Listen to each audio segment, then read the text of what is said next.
আমি কেন এসেছি তার ব্যাখ্যা আমি দিচ্ছি। আজ থেকে প্রায় 1450 বছর পূর্বে সাইয়্যিদুল মুরসালিন এসেছিলেন এই তায়েফে। আমার বাপ দাদারা তাকে নাস্তা খেতে দেয় নাই, পানিও দেয় নাই, একটু বসার জায়গাও দেয়নি, পাথর মেরে রক্তাক্ত করে বেহুশ করে ফেলেছিলেন। নবী সাল্লাল্লাহু আলাইহি সাল্লাম বেহুশ হয়ে পড়ে গেলেন তায়েফবাসীদের পাথরের আঘাতে। বেহুশ হয়ে পড়ে থাকলেন।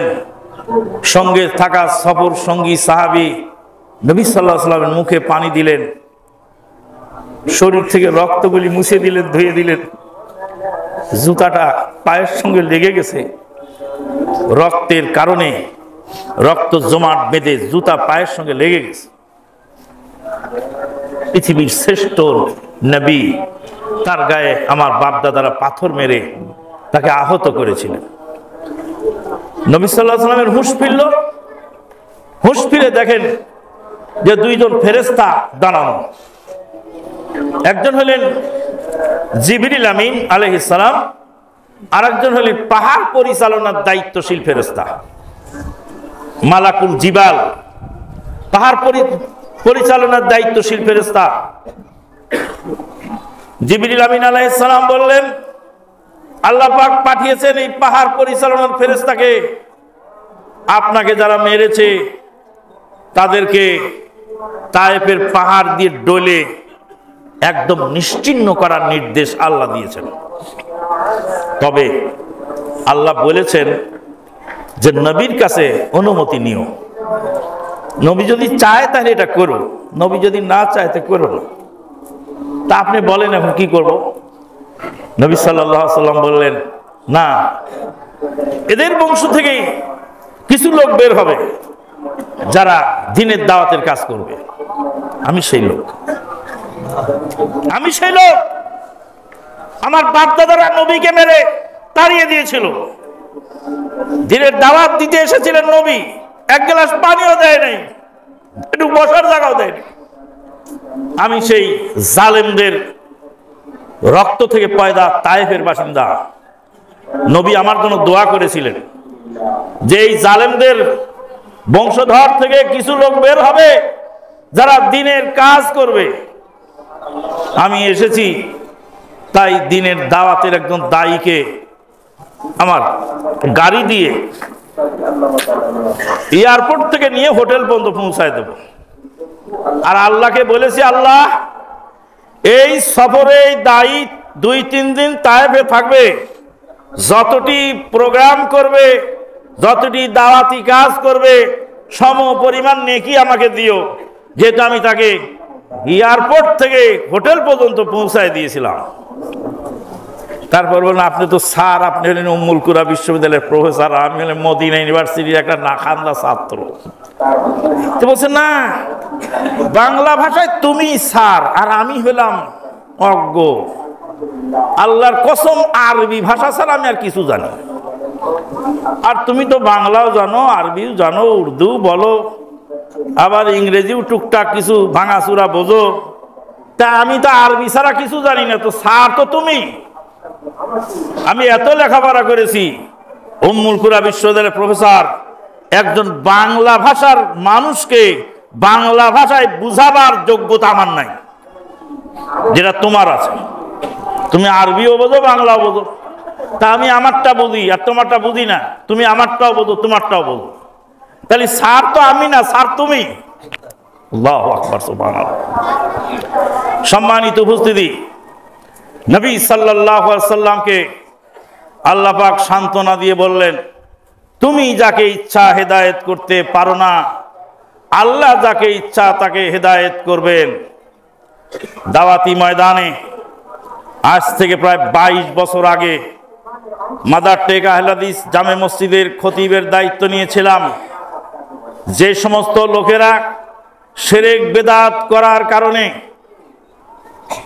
বলেছিল যে তোরা যারা আমানুল্লাহর খুতবা শুনতে যাস, তোদেরকে এই গ্রামের গোরস্থানে দাফন করা হবে না, তোরা গ্রামের মসজিদ রেখে ওই আমানুল্লাহর খুতবা শুনতে যাস মাদার থেকে, তোদেরকে গ্রামের গোরস্থানে দাফন করব না। কত বড় কথা। একজন বসে, তুই গ্রামের মসজিদ রেখে ওই মসজিদে যাস জমা পড়তে, এটা কি হয়? তো ছেলেটা বলছে যে তোমার ছেলে কোথায় পড়ে? আমার ছেলে বনশ্রীতে পড়ে, ন্যাশনাল আইডিয়ালে। গ্রামে যে প্রাইমারি স্কুল আছে ওখানে পড়াও না কেন? ওই গ্রামের স্কুলে পড়ালেখা হয় না রে, এখানে পড়ায় লাভ কি, বনশ্রীতে দিয়েছে।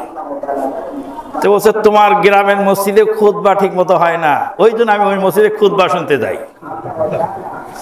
তোমারটা যদি ঠিক থাকে, গ্রামের স্কুল ডিঙ্গিয়ে বনশ্রীতে তোমার ছেলেকে পড়াতে দাও, তখন তুমি বলো না যে গ্রামের স্কুলের কি হক নাই?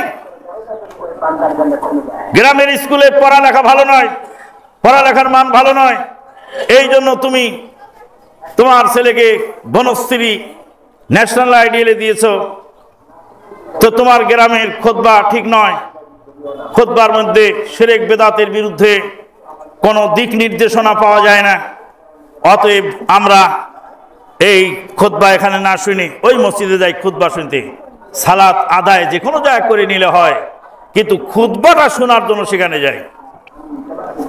সম্মানিত উপস্থিতি, সেই মসজিদেও এখন আমাদের আবার ডাক এসেছে খুতবা দেওয়ার জন্য। আল্লাহু আকবার। আউযু বিল্লাহি মিনাশ শাইতানির রাজিম। ইদফা বিল্লাতি হিয়া আহসান ফাইযাল্লাযী বাইনাকা ওয়া বাইনাহু আদাওয়াতুন কান্নাহু ওয়ালিয়্যুন হামীম ওয়া মা ইউলাক্কাহা ইল্লাল্লাযীনা সাবারু ওয়া মা ইউলাক্কাহা ইল্লা যু হায্যিন আযীম। আল্লাহ পাক বলছেন, ইদফা বিল্লাতি হিয়া আহসান, উত্তম পন্থায় প্রতিরোধ করো, প্রতিবাদ করো সুন্দরভাবে। ইদফা বিল্লাতি হিয়া আহসান ফাইযাল্লাযী বাইনাকা ওয়া বাইনাহু আদাওয়াতুন কান্নাহু ওয়ালিয়্যুন হামীম। যার সাথে তোমার শত্রুতা আছে সে তোমার বন্ধুতে পরিণত হবে। ওয়া মা ইউলাক্কাহা ইল্লাল্লাযীনা সাবারু ওয়া মা ইউলাক্কাহা ইল্লা যু হায্যিন আযীম। এই কাজ সবার দ্বারা সম্ভব নয়, যারা সবুর করেছে তাদের দ্বারা সম্ভব। ওয়া মা ইউলাক্কাহা ইল্লা যু হায্যিন আযীম। যে একটা বিরাট অংশ আল্লাহর তরফ থেকে পেয়েছে তার দ্বারাই সম্ভব। তাহলে আমরা মানুষের কাছে দাওয়াত যে পৌঁছাবো, সে দাওয়াতের উসলুবটা হবে সুন্দর এবং সাবলীল ভাষায়। শুরুতে একখানা হাদিস পড়েছিলাম, নবী সাল্লাল্লাহু আলাইহি ওয়াসাল্লাম বলছেন, মান দাআ ইলা হুদান কানা লাহু মিনাল আজরি মিসলু উজুরি মান তাবিআহুম ইলা ইয়াউমিল কিয়ামাহ মিন গায়রি আইয়ুন তাকাসাম মিন উজুরিহিম শাইআ। যে ব্যক্তি মানুষকে হেদায়েতের দিকে ডাকলো, হাদিসের শব্দ হলো যে ব্যক্তি ডাকলো, তার মানে আল্লাহ বলেননি যে মুফতি ডাকলো, যে আলেম ডাকলো, যে মুহাদ্দিস ডাকলো, যে দায়ী ডাকলো, যে স্কলার ডাকলো, তা বলেননি, যে ব্যক্তি ডাকলো। আপনি একজন ব্যক্তি। হাদিসের এই শব্দ থেকে বোঝা গেল দ্বীনের দাওয়াতের কাজ আলেম করবেন, মুফতি করবেন, মুহাদ্দিস করবেন, আপনি করবেন, ইঞ্জিনিয়ার করবেন, ডাক্তার করবেন, রাস্তার ঝাড়ুদার করবে, কুলি মজুরও করবে, সবাই দ্বীনের দাওয়াত করবে। তবে একটা জিনিস বুঝতে হবে, যেটা আপনার জানা নেই সেটা মাতব্বরি করবেন না। যেটুক জানা আছে ওটুক বলেন। ভাই ধূমপান হারাম, এটুক তো জানেন, এটুক বলেন। ভাই সালাত ত্যাগ করা ঠিক নয়, এটুক তো জানেন, এটুক বলেন। ভাই মাজারে টাকা দেওয়া ঠিক নয়, এটুক তো জানেন, এটুক বলেন। যেটুক জানা আছে ওটুক বলে আগে শেষ করেন, তারপর না জানাটা শিখার চেষ্টা করেন। আল্লাহ পাক বলেন, ওয়ালা তাকফু মা লাইসা লাকা বিহি ইলম ইন্নাস সামআ ওয়াল বাসারা ওয়াল ফুআদ কুল্লু উলাইকা কানা আনহু মাসউলা। যে জিনিস জানো না তা বলো না, যে জিনিস জানো না তা বলো না। ইন্নাস সামআ ওয়াল বাসারা ওয়াল ফুআদ কুল্লু উলাইকা কানা আনহু মাসউলা।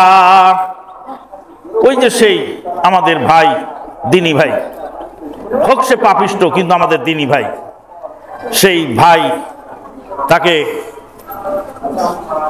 আহলে হাদিস আন্দোলনের মহতারাম আমিরে জামাত বললেন যে আপনি মানুষের ঋণ রেখে কবরে গেলে ধরা খাবেন, মানুষের ঋণ পরিশোধ করে তারপরে কবরে যাওয়ার চেষ্টা করেন। আপনার টাকা পয়সা আপনার সন্তানেরা খাবে, এসব টাকা পয়সা দিয়ে ঋণ শোধ করে কবরে যান, কবরে যাওয়ার চেষ্টা করেন। যেদিন থেকে ডক্টর গালিব স্যার তাকে বললেন যে ঋণ পরিশোধ করে কবরে যাওয়ার চেষ্টা করেন, সেই দিন থেকে এক একটা করে ঋণ পরিশোধ করে। আর ডক্টর গালিব স্যাররে ফোন দিয়ে বলে, স্যার একটা বড় ঋণ আজকে শোধ করলাম, দোয়া করেন আল্লাহ যেন ঋণ শোধ করে মরার তৌফিক দান করে। আপনি তো এই খবর জানেন না, যেটা জানেন না সেটা বলবেন না। ওয়ালা তাকফু মা লাইসা লাকা বিহি ইলম ইন্নাস সামআ ওয়াল বাসারা ওয়াল ফুআদ কুল্লু উলাইকা কানা আনহু মাসউলা।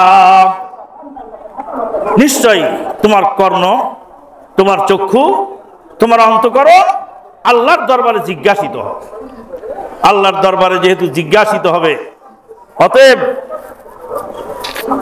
আল্লাহর দরবারে জিজ্ঞাসিত হলে যেটা জানা নাই সেটা বলা যাবে না। আল্লাহর নবী সাল্লাল্লাহু আলাইহি ওয়াসাল্লাম বললেন, বাল্লিগু আন্নি ওয়ালাউ আয়া। একটি আয়াত যদি জানা থাকে তা আমার পক্ষ থেকে সেই আয়াতটা পৌঁছিয়ে দাও।